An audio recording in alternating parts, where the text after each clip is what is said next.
Mangwana ni Malelepo Vukenjani Klekla Savannah Ve Africa. This Monday on Africa Good Morning, we cover crucial developments, including the ongoing peace talks between the Congo government and M23 rebels in Qatar, the controversial expulsion of aid organizations from Libya, and growing protests in Central Africa against President Touadéra's potential third term.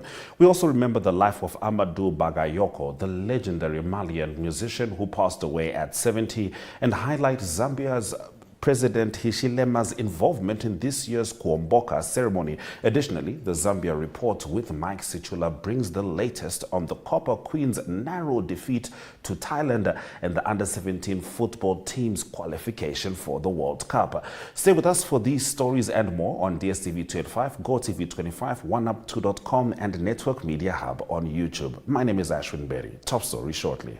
Welcome to Namibia, where adventure meets tranquility. With Enjoy, you have access to a wide range of accommodations to suit every traveler's taste and budget. Experience the finest dining and hospitality Namibia has to offer. Booking your dream accommodation is just a few clicks away with Enjoy. Join thousands of happy travelers who have trusted Enjoy for their Namibian getaway. Your gateway to unforgettable Namibian adventures.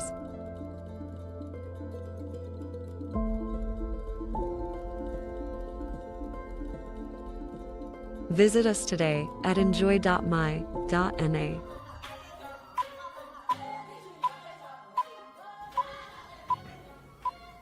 In our top stories, Congo's government and M23 rebels last week held private talks in Qatar for the first time since the rebels launched a rapid offensive in the country's east, capturing major cities and triggering a humanitarian crisis. The meetings, described as positive by a source familiar with the discussions, are expected to continue on April 9 in Doha and mark the most significant step toward peace in months. In a goodwill gesture, M23 withdrew from the strategic mineral-rich town of Walikale following repeated delays and accusations between both sides over unkept commitments. The fighting has stoked fears of a broader regional conflict, with neighboring countries like Uganda and Burundi also militarily involved. While neither Congo's government nor M23 commented publicly, the progress suggests a possible shift toward dialogue amid ongoing accusations, including claims denied by Kigali that Rwanda has backed the Tutsi-led rebel group with arms and troops. Libya has ordered the closure of 10 aid groups, including Doctors Without Borders and the UN Refugee Agency, accusing them of attempting to change the country's ethnic composition by encouraging African migrants to settle there. The authorities claim the organization's support for migrants by providing food, medicine, and shelter encourages them to remain in Libya rather than using it as a transit point, a move described as a threat to national identity. The announcement made by the internationally recognized government in Tripoli has drawn comparisons to Tunisia's controversial 2023 statement on African migrants, widely condemned as racist.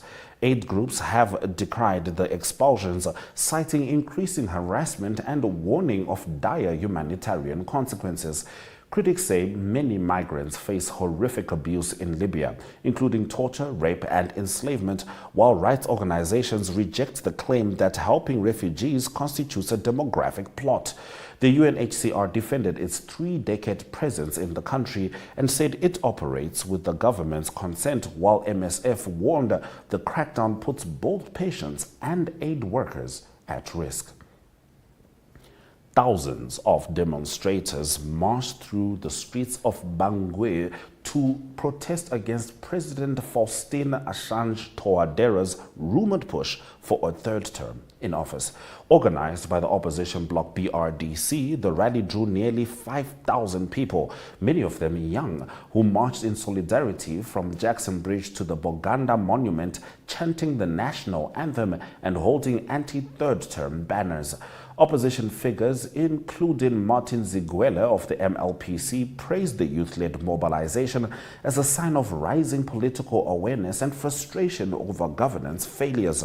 Protesters also condemned the use of foreign mercenaries like the Russian Wagner Group to suppress dissent and highlighted issues such as collapsing public services and a broken education system. As Touadéra's second term nears its end, the BRDC has pledged to maintain pressure, warning that attempts to extend his rule could deepen instability in the Central African Republic. Anti-Trump protesters gathered in Washington and other U.S. cities. Thousands of anti-Trump protesters took to the streets, and this was across the United States and beyond this weekend in what organizers described as the largest coordinated opposition since Donald Trump returned to office in January. With over 1,200 demonstrations planned in all 50 states and several cities abroad, the protests targeted sweeping policy changes, including government cuts, harsh immigration measures, and new tariffs championed by Trump and his ally Elon Musk. In Washington, D.C., demonstrators rallied under gray skies near the Washington Monument, waving signs and chanting against what they called an attack on America's institutions. Similar scenes unfolded in cities like West Palm Beach, Stamford, and Los Angeles, with older citizens, retired professionals, and young activists voicing fears over job losses, threats to social security, and dismantling of civil services. While the White House denied intentions to cut social programs, protesters remained unconvinced, warning that Trump's aggressive reforms and the controversial Department of Government Efficiency were hollowing out public institutions. Protests also erupted in European capitals, reflecting the global unease surrounding the U.S. administration's domestic and foreign agenda. Amadou Bagayoko, the iconic Malian guitarist and one half of the Grammy-nominated duo Amadou and Mariam, has died at the age of 70, the Malian government announced on Friday. Blind since childhood, Bagayoko met his wife and musical partner Mariam Doumbia in the 1970s, and together they rose to international fame by blending traditional West African sounds with rock and pop. Their 2004 album Dimanche à Bamako, produced by Manu Chao, brought them global acclaim, leading to performances at Glastonbury, the Nobel Peace Prize concert, and tours with Coldplay. They also created the official song for the 2006 FIFA World Cup. Tributes have poured in from across the world, with artists like Youssou N'Dour and Manu Chao remembering Bagayoko's enduring spirit and musical legacy. Those have been our top stories on Africa Good Morning. Right after this, we're going to be swinging into the Zambia report with Mike Sichula.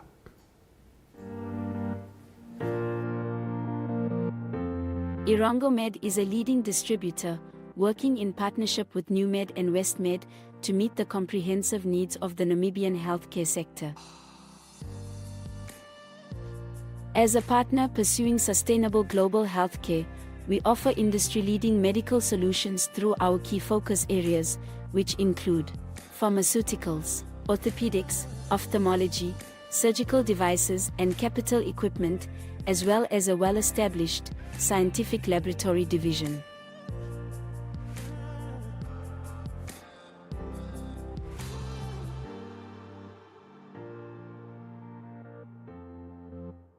In healthcare, Irango Med is committed to making a difference. What about you?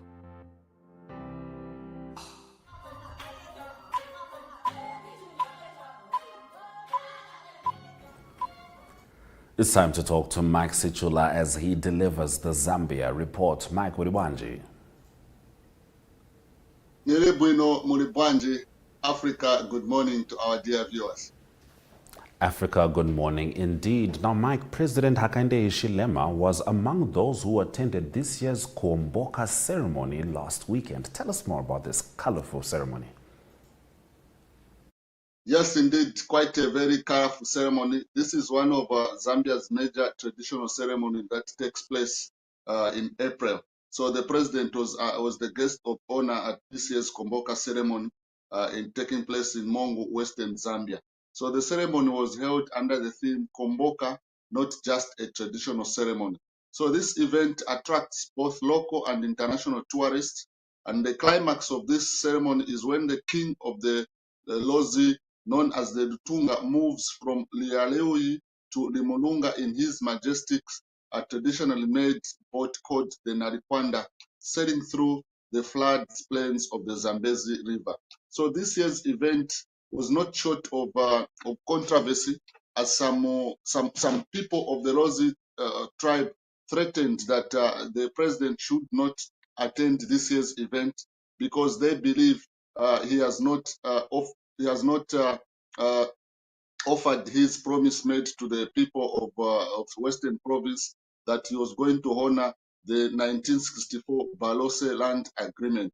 So this agreement wanted to ensure that this part of Zambia is seceded or removed, become its own, but successive administrations have always managed to ensure that there is unity between Western Province and the rest of Zambia. So again, this year, the president has managed to ensure that there is unity and nothing unusual happened during this ceremony. All those people who were threatening to cause violence, that did not happen, and the ceremony went on as planned. All right, Mike, let's move on to your next story. Police in Chingola have arrested 76 suspects involved in a riot that resulted in the looting of goods from shops last week. Yeah, quite a sad state of affairs there, where 76 suspects were apprehended on Thursday last week. So what happened is that a group of small-scale miners in Zambia, popularly known as the Jerabos, want to have access to a slag mountain of waste products from the mining industry. So because the government has, because of what happened last year, where a good number of people, close to 720, were buried alive at this same mine, the government told the Jerabos, the small-scale miners, to hold on until the rain season is over. That is when they can go back to their mining activities. But because of lack of patience, these miners, they wanted to go and start mining illegally without preventive measures such as protective clothing and also ensuring that the earth does not collapse if they start mining. So when authorities got wind of this state of affairs, they moved on site to disperse the small-scale miners from this mining area. And when these small-scale miners were removed, instead of just going back to their base and forget about it, they mobilized innocent Zambians, innocent residents of Chingola, Chiwempara town, and started looting shops in anger or retaliation to what authorities had told them not to go ahead with. So in the process, police managed to apprehend 27 suspects, including 2 who are currently admitted to a hospital who have been charged with riotous behavior, and also the rest of the number were people who engaged in malicious damage to property as well as breaking into shops. So the minister of the regional member of parliament has called for peace and unity and patience as government formalizes their mining activities at this mining dump site.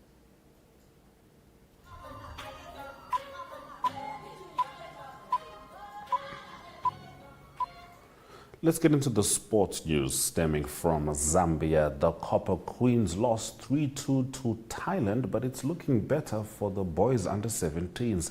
Take us into your 2 sports stories, Mike. Oh, yeah. So what happened is that Zambia is taking part in a 4-nation tournament in China, where the Zambia hosts China, Uzbekistan, as well as Thailand. So in their first match, Zambia, without the likes of Barbara Banda, Richo Kundananji, started the Yungkyong tournament in defeat, suffering a 3-2 loss to Thailand. The Copper Queens will now play Uzbekistan in the 3rd place playoff match tomorrow.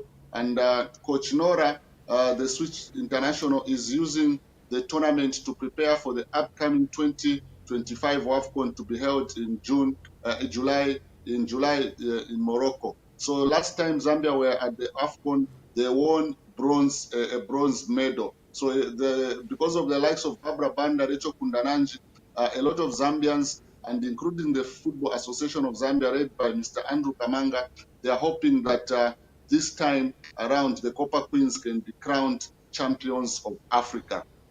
Moving on, the under-17 national team led by Ian Bakala yesterday managed to beat Uganda 2-1 to ensure that they qualify to the under-17 Africa Cup of Nations quarterfinals, as well as booking their place at the World Cup under-17 to be held in Qatar. So this is the first time that the under-17 national team, men's team, has managed to qualify to the World Cup. And also the coach Ian Bakala is the sixth Zambian coach to qualify a national team to the World Cup. So it is a huge achievement for the junior Chikorokoro boys and also for the Zambian FA that has been managing the football to ensure that the youths do not miss out on football. As you are aware, what has been happening in the background regards the elections that were supposed to take place last month, but due to issues beyond the Football Association of Zambia, these elections were put off, risking that Zambia could be banned by FIFA. All right, Mike, good news certainly for the under-17 boys as the Copper Queens need to pull their socks up. Now, in the last of your stories, Mike, we are aware that Zambia is a constitutionally Christian nation.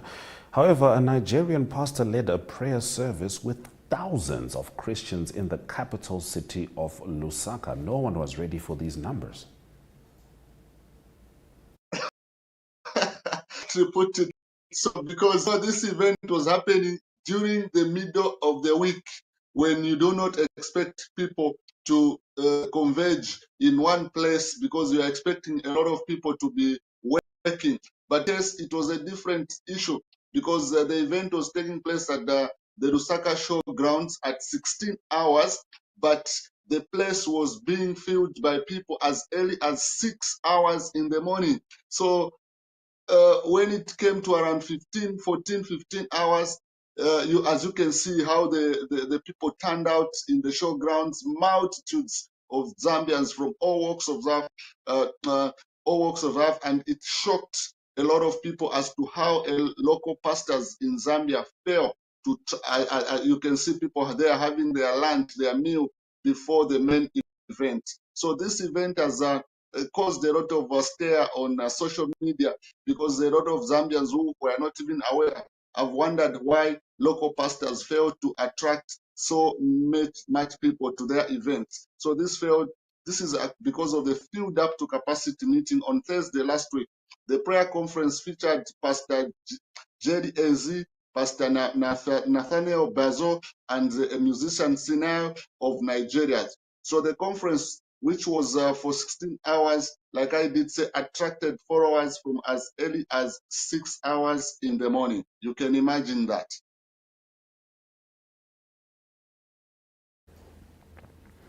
Very interesting indeed, as are all your stories that you bring us from Zambia. Thank you very much, Mike Sichula, for delivering the Zambia report.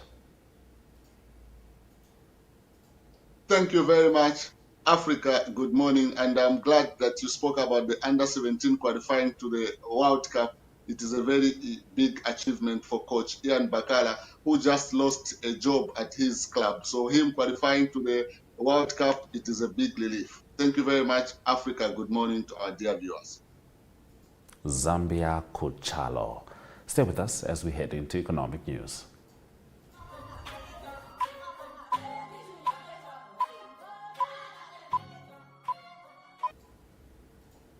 Lesotho has been significantly impacted by the recent imposition of a 50% tariff on its exports to the United States, announced by President Donald Trump.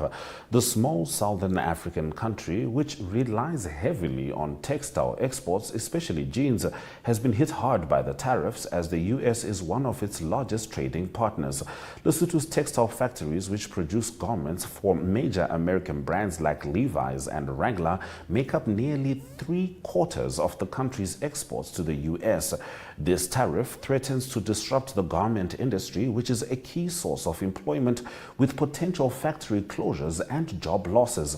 The Lesotho government plans to send a delegation to Washington to argue against the tariff, as the U.S. trade imbalance with Lesotho is partly based on the country's large exports of textiles and diamonds, yet minimal imports from the U.S. In 2024, the U.S. exported only $2.8 million worth of goods to Lesotho, while its imports from the country totaled $237.3 million. Now, the tariffs are seen as part of Trump's broader strategy to reduce U.S. trade deficits, but for Lesotho, the impact could be devastating for its economy. Moving on to our next economic news story, we are in Rwanda. Christelle Rugege, the managing director of Rwanda's Center for the Fourth Industrial Revolution, delivered impactful remarks at the Global AI Summit on Africa, offering key insights into the continent's growing role in shaping the future of artificial intelligence. Now, yesterday morning, I said that this summit is not just about ideas, it's about action. So as we conclude today, I'm deeply honored to share one of the key outcomes of the summit, the Africa Declaration on Artificial Intelligence.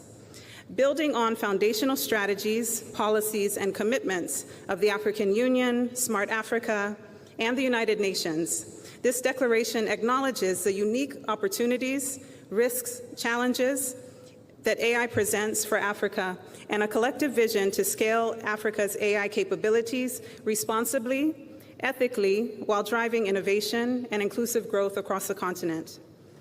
This declaration is grounded in principles such as sovereignty, inclusivity, and diversity in African AI to reflect our diverse cultural context and strategic priorities.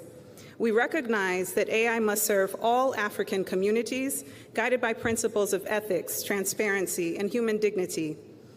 To realize our shared aspirations, this declaration lays out key commitments to drive decisive action. First, developing a comprehensive and competitive talent pipeline through continent-wide AI education and research initiatives. Establishing frameworks for open, secure, and inclusive data governance. Deploying affordable, sustainable computing infrastructure accessible to researchers, innovators, and entrepreneurs across Africa. Creating supportive ecosystems with regional AI incubation hubs driving innovation and scaling African AI enterprises domestically and globally. Mobilizing investment, including ambitions to raise a $60 billion Africa AI fund to build resilient AI ecosystems and accelerate growth. Harmonizing governance frameworks to facilitate national and regional cooperation and to enable cross-border data flows. Supporting Smart Africa's efforts to establish an Africa AI Council and the critical role they can play in shaping Africa's position within the global AI economy through multi-stakeholder engagement. This declaration is not only about Africa's future, it acknowledges that Africa's AI ecosystem is alive and well and ready to scale.